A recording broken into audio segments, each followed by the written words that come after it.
Shalom, c'est Andy de la TV Radio Chrétienne.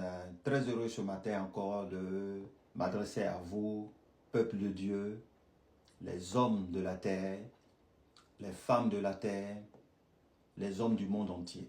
Que Dieu vous bénisse infiniment dans le nom de Jésus-Christ. Aujourd'hui, nous allons parler de beaucoup de choses. Nous allons parler de deux actions. La première action va se retrouver dans le livre de l'Ancien Testament et dans le livre du Nouveau Testament. Aujourd'hui, beaucoup de choses paradent un peu dans le monde entier.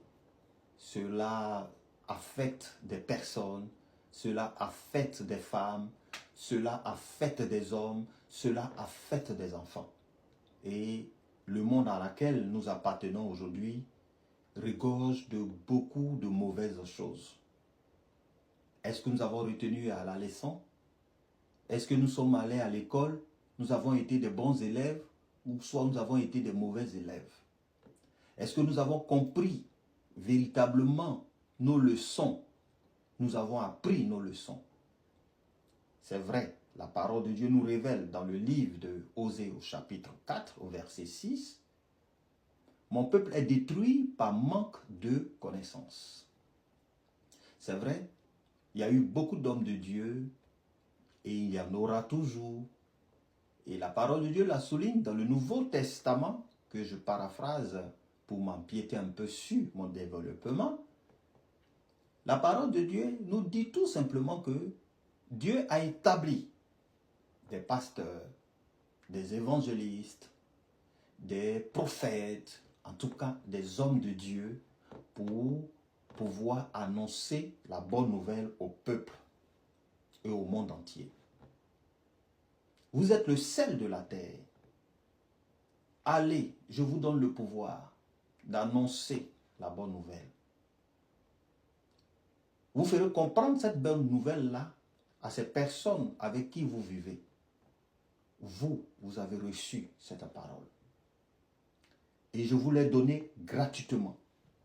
Donc vous aussi, vous devez donner gratuitement à ces personnes, sans demander 5 francs à qui que ce soit.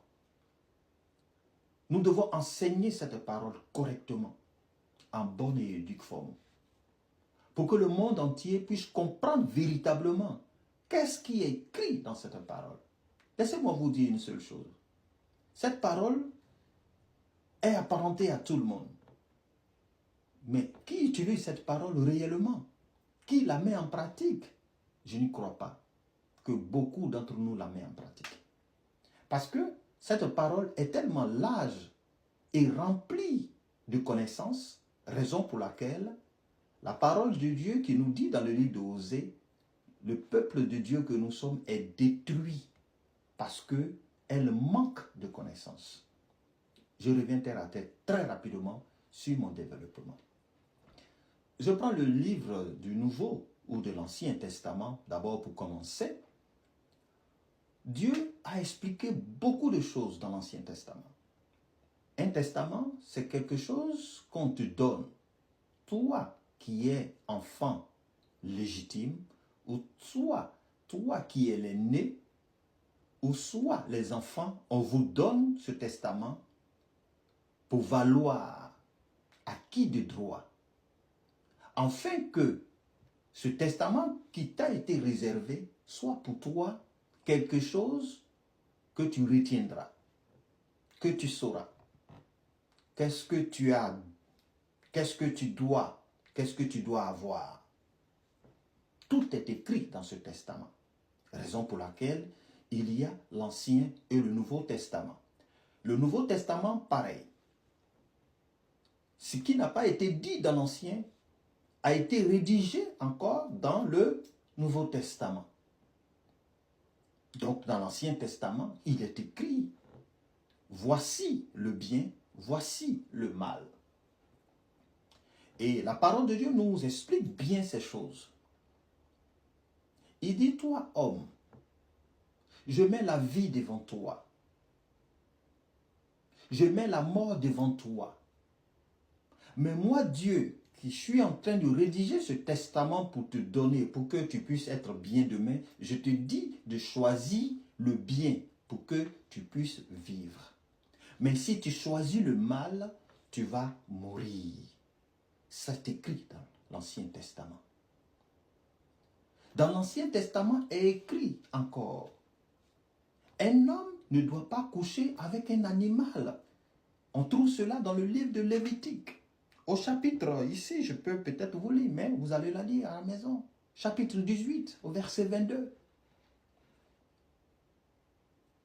Un homme ne doit pas coucher avec un animal. Une femme ne doit pas coucher avec un animal. C'est écrit dans ce livre de l'Ancien Testament. C'est un testament. Il dit que si tu t'appliques à ça, tu vas vivre longtemps. Mais si tu t'appliques à ce qui est contraire à ce que j'ai écrit, tu mourras. Ce n'est pas moi qui l'ai dit. C'est écrit. Et c'est des choses qui sont réelles. Et aujourd'hui, tous les gouvernements du monde entier aujourd'hui ont ça dans les constitutions. Mais aujourd'hui, nous avons outrepassé toutes ces choses. On peut prendre des pays, il y a des pays où un homme ne doit pas coucher avec un homme. Si on t'attrape, c'est une peine, une lourde peine, c'est sous peine d'amende ou soit même de peine de mort. Ils appliquent quelque chose. Mais tu as reçu cela dans un testament. On te dit que de ne pas faire cela et tu t'en le fais. Vous comprenez un peu? Donc, c'est en ce sens-là que le Nouveau Testament aussi va nous révéler dans le livre de Romains. De Romains au chapitre 1er au verset 27. Nous allons vers la dérive totale. Nous commettons des choses qui sont contre nature. Un homme va avec un homme. Pourtant, Dieu, dans l'Ancien Testament, a écrit que Dieu a créé l'homme. Il a vu que cela était bon. L'homme était parfait. Il a dit qu'il n'est pas bon que l'homme soit seul. Raison pour laquelle il a fait une image semblable à l'homme, mais inférieure, qui est la femme. C'est pourquoi il a pris une côte de l'homme pour créer la femme. Il dit, celle-là sera les os de tes os, la chair de ta chair. Elle, on l'appellera femme. Elle sera à côté de toi. Elle te donnera des enfants. Elle fera tout pour toi. Mais aujourd'hui, qu'est-ce que nous constatons? Le monde part d'erreur en erreur. Souvenons-nous de Sodome et Gomorrhe. Lorsque ces personnes étaient en train de faire ces pratiques, il y a eu une grande condamnation contre ce pays-là. Dieu étant obligé de frapper parce qu'ils n'ont pas respecté. Ils n'ont pas respecté. Raison pour laquelle ces choses se sont produites. Frère, Romains nous dit, dans chapitre 1er au verset 27, c'est ces choses qui sont contre nature. C'est-à-dire que c'est des choses qui sont contraires à la voie que Dieu a initiée pour que nous, êtres humains, nous puissions vivre. Raison pour laquelle, dans le même livre de Romains, est écrit au chapitre 6, au verset 23, le salaire du péché, c'est la mort. Mais le don gratuit de Dieu, c'est la vie éternelle. Frère, nous devons aller vers ces personnes pour leur apporter la bonne nouvelle, pour permettre à ces personnes de comprendre et se repentir. Car le salaire du péché, c'est la mort. Je répète, le salaire du péché, c'est la mort. Mais le don gratuit de Dieu, c'est la vie éternelle. Permettons à ces personnes de comprendre cette parole. Que Dieu vous bénisse. Indy de la TV Radio Chrétienne. Shalom, shalom. Ciao, ciao. À plus tard. Ciao. Dieu vous bénisse. Amen. Ciao.